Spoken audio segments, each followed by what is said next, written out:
Blue Ridge Pottery, and today I'm just going to give you an update of what's going on, and you guys are going to learn a few new things that happens in the studio, specifically more glazing. Right now the bisque kiln is firing. You can probably hear it in the back, but I will show you.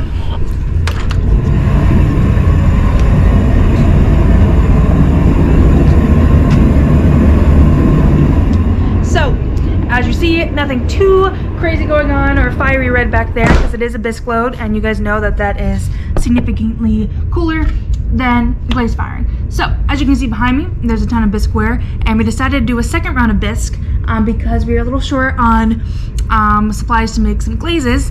They're expected to come sometime in a week or so.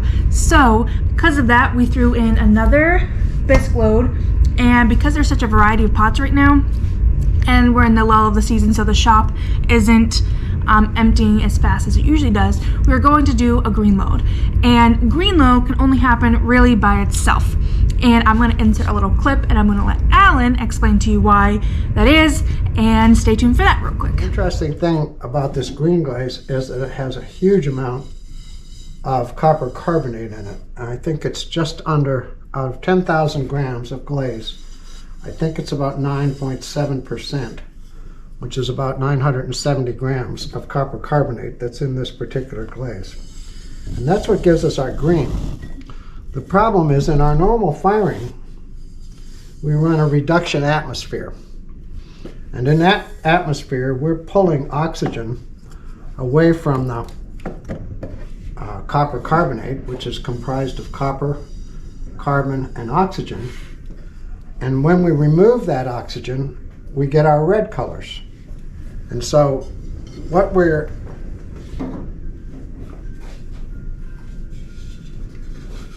we find with the green is that if we fire it in a normal kiln load with high reduction, the green actually turns either a pinkish color or actually will go to shades of red. And so green can't be fired the same way and with all the rest of our stuff. And the problem is our kiln holds between 400 and 500 pieces depending on the size of the pieces, and we can't just put 20 or 30 pieces of green in the kiln. It would be a huge waste of firing costs, and so we have to do an entire kiln load of the green color. And that requires that we have some of everything, all of the different pieces that we make, because with that number of pieces, we only fire green about twice a year because it's a full kiln just of green. And so what I'm doing now is the final decoration on the bigger pieces that are going in this load. Anna's pretty much got all the small stuff decorated. And what we'll do is go ahead and open up our flue. So we have very little reduction, almost no flame coming out like you normally see of the front of the kiln. Will you explain to them again what reduction is?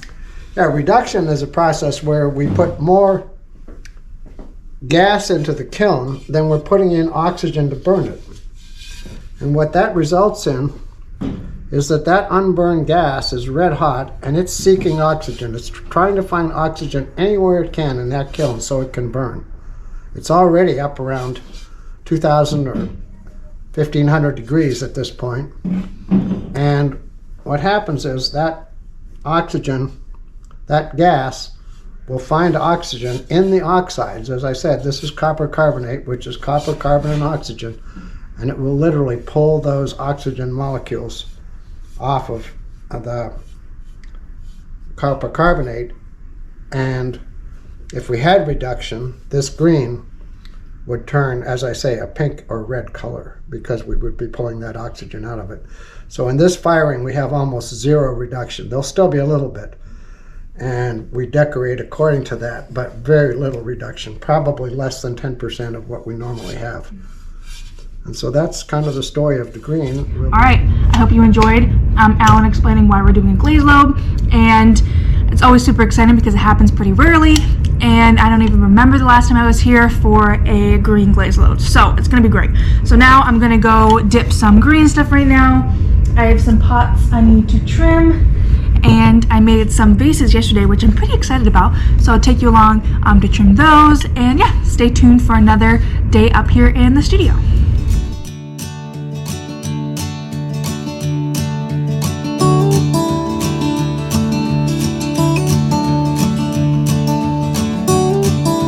Good afternoon, guys. As you can see, lots of dip pots behind me, and today is bottom cleaning day. I hope you guys enjoyed that little explanation that Alan gave about our green glaze and why we only do it in one load, so on and so forth. So everything's been dipped. So right now I'm going to go through and bottom clean the rest of my pieces along with Alan's. And then tomorrow will be a decorating day with our Miami glaze, which goes on top. I've already done some of mine, but I still have some more to do. So that is on the agenda today. So stay tuned for a speeded up version of all that. And then like I said, we have a bisque load back in the kiln right now. We haven't unloaded that yet, obviously, because our tables are full. So when we open that up, as we unload that, we will reload glaze stuff. So that is the plan for today. And yeah, stay tuned for that.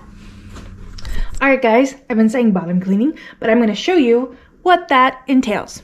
So, let me get a piece that has not. Our first step of bottom cleaning is what we call scraping the bottoms.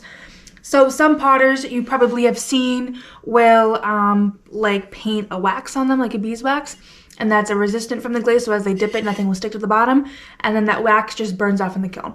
We don't do that here. We scrape the bottoms first. So as you can see, this piece has been completely dipped and there is glaze on it. So if we were to leave that there, it would just stick to the shelves, and that's a big no-no. So we will scrape the bottoms, really just like so, really quick. Obviously it doesn't get all of it off. And then as you see, when we had the talk about our feet of the pots, this little line here, this is Alan's pot. So if you guys recall, that's typically how he does his feet versus mine, which are, let's see if I have, which are more like this. So with Alan's, we take our trimming tool and we follow that line where he made that foot. So extra glazed ham. And then from there, we have, so I typically do this in steps. I'll go around and just scrape off the rest, or scrape off the bottoms. And then we have this here, which is just kind of our DIY of a bottom cleaner. And this is just like that sponge mat stuff that you guys find under your rugs. So we wet this all nice and wet, and we take the pots, we spin them on the bottoms, and we give a little pressure and some twists, and that will clean off the bottoms. And that is how we bottom clean. So we just do this about 350 times. So that is our process. It goes, I say that like it takes a while, but it's a really pretty quick process. Typically it takes us a morning, that's just this, and then the following morning we will then decorate. So that is how we bottom clean.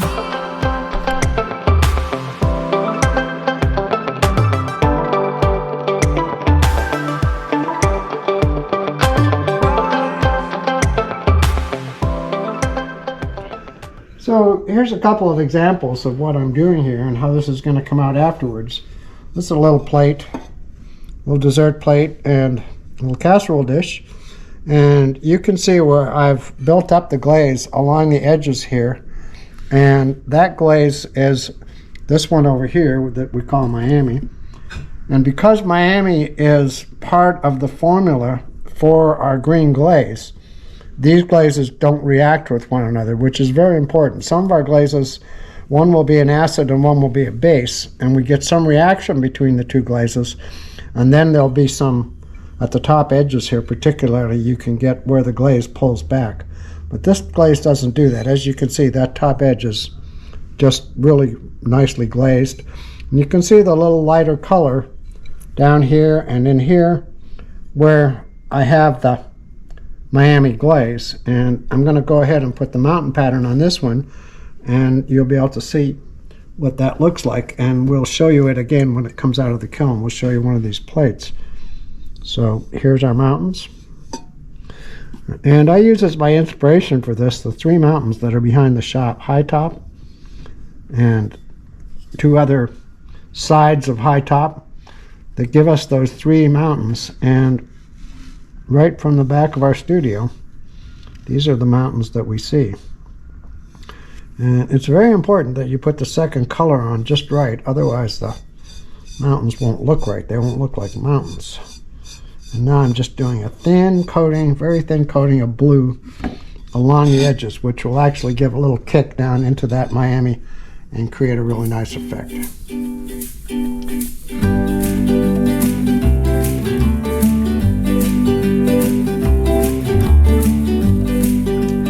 Alright guys, we're getting ready to open the bisque load. As I said, we did 2 back-to-back loads because we were doing a green load. So now we're gonna kind of do the oh, how does Alan say it? The pretty much like Jenga in a way, or this crazy switcheroo that we do, where as you can see the tables are all so full and there was no room to put more pots. So we're gonna unload and reload simultaneously. So it'll be quite the endeavor, but we are excited. So let's go lift her up. Yep. Don't push it back.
Guys, today is finally kiln firing day. We've had to postpone it for a couple days due to some crazy winds that have been happening up here, and in a minute I will explain to you why we weren't able to fire during that time. But before that, we're gonna go check the kiln out. I just got to the studio. Alan started it this morning and turned it up about an hour ago, so let's go see how it's doing.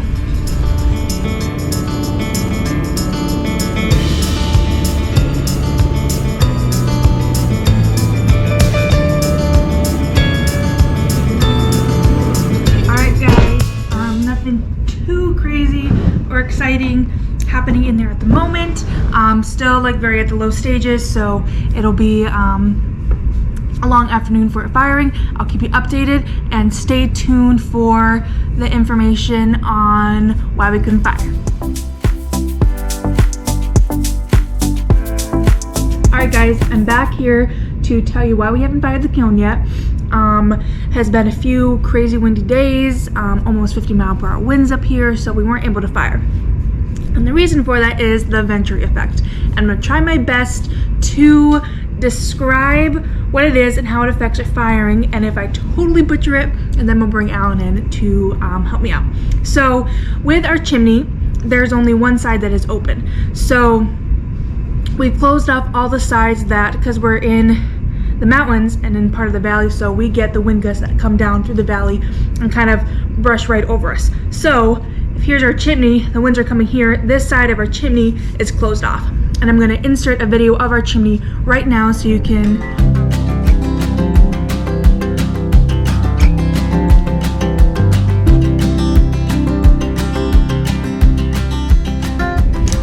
Alright, I'm back. So because of that, the venturi effect. So you hear us talk about reduction, and we always want high reduction, and you heard Alan describe that we want less reduction in this load. So venturi effect. So I have our little air compressor gun. You guys have probably seen this. So this uses the Venturi effect. So all the liquid is typically down here in a container and comes up through here. And then the air comes out right through this hole when you push it. So because of the air coming out, that is creating a suction that's pulling up the fluids to then come out. Does that make sense? So that's the same way with our chimney. If we wanted a high reduction kiln load and the wind was blowing like crazy, it's creating that suction and it's just pulling our gas out from the kiln, so therefore we wouldn't have good reduction. So with a green load, because Alan said we want less reduction, we probably could have done it, but we didn't really want to risk it. We can control enough with our flute in the back and how high we crank our kiln to get what we need. So I hope that made sense. If it's a little wonky, I'll bring Alan in to help me out. But that is why we held up on our firing. Now it's going good. We're excited to get this green load out. I hope you guys have enjoyed Alan kind of describing the process of our kiln firing and his glazing and the Green Mountain Glaze. We just love it. So we are very much looking forward to the result of this kiln.